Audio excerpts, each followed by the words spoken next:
नमस्कार. नर्मदे हर. आपण आता आलेलो आहोत आपल्या भाबरीच्या आश्रमाच्या परिसरामध्ये.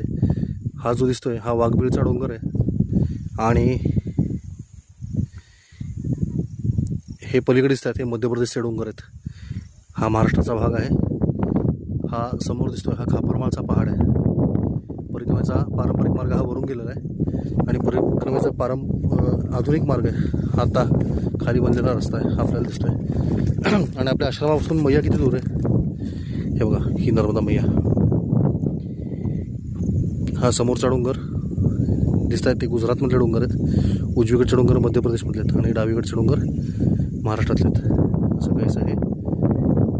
ट्रायस्टेट पॉईंट याला म्हणतात. इथं गेल्या अनेक दिवस एक काम रखडलेलं आहे. बोडद्यावरून आपल्याला भेटायला आलेला आहे वेदांत, डॉक्टर वेदांत. आणि इथे आपला समोर या ठिकाणी आश्रम दिसतो बघा, हा आश्रम आहे. नर्मदे हर. नर्मदे हर.